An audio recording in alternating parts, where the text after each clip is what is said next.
I'm Mark, and welcome to the Mindful Guy podcast, where we discuss everything around mental health, especially anxiety and depression. The aim of this podcast isn't to provide medical advice, as I'm not a practicing mental health specialist. I have no qualifications other than my own experience. It's dedicated to those who have suffered, are suffering, or will suffer from mental illness in the future.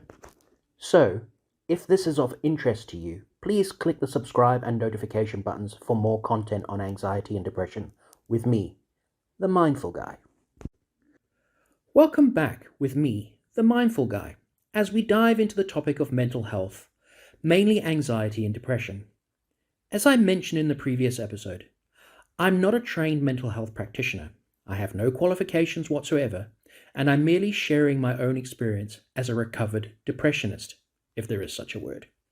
And if you know anyone who is struggling with mental health right now, and you believe they could be a harm to themselves or others, please contact your GP or emergency health services. On this episode, we're going to turn our attention to our attention, as we begin to understand that we are not our thoughts. We're going to look at what awareness is and how it influences your thoughts. Before we get into any of that though, let's start this episode with a simple experiment.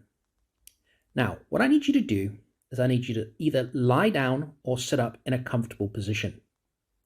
Close your eyes. Take in 3 large deep breaths so that you feel it filling your belly. Usually, I count to 4 as I inhale through my nose, and then I hold it for 4 in my body and exhale through my mouth for 8. So let's try it.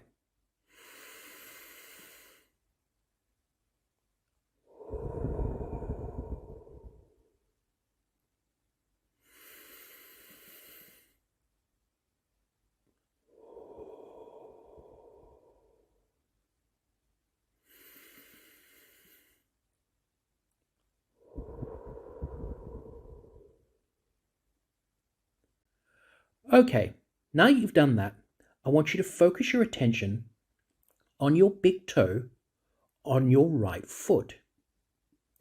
Now, notice it wiggling around in your shoe or touching the floor. Now, I want you to shift your attention to your left ear and the noises you hear. What did you notice? You'll notice that your awareness couldn't be on both your toe and your ear at the same time. Why is that? You see, awareness is very focused, but the magic is understanding you are observing the toe and the ear. You are not the toe or the ear. Because you're shifting your observation from one place to another in a split second, a bit like a torchlight. You are the observer. You always have been. Now, if you can do this with body parts, can you do this with your thoughts? Let's do another example using thoughts this time. Close your eyes, and I want you to think of a nice, juicy green apple. Got it in your mind? Okay. Are you the thought that is the apple, or are you observing the thought of an apple?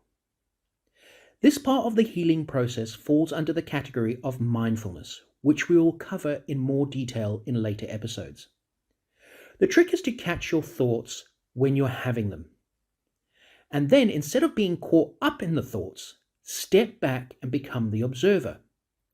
What most anxiety and depression sufferers have a tendency to do is to focus their attention within the thought, a bit like being inside a washing machine on spin cycle.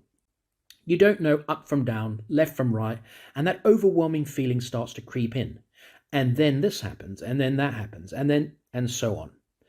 But when you stand back and look at the thoughts you are having, you separate the thoughts from the observer.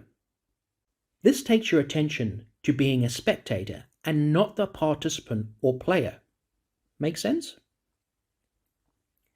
Remember when I said that your awareness is much like a torchlight? Well, it is in more ways than you think.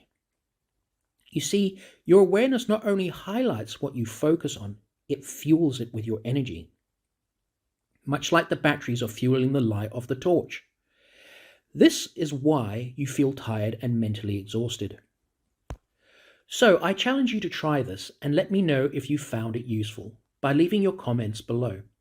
Also remember, what I'm sharing with you takes practice. There is no magic wand or pill that cures anxiety or depression. It takes work. The more you become aware, the more your energy will return. Oh, and write down every time you catch a thought, and then reward yourself with something like a drink or a snack or something that brings you joy. It doesn't have to be big, it can just be something that brings you a little bit of joy.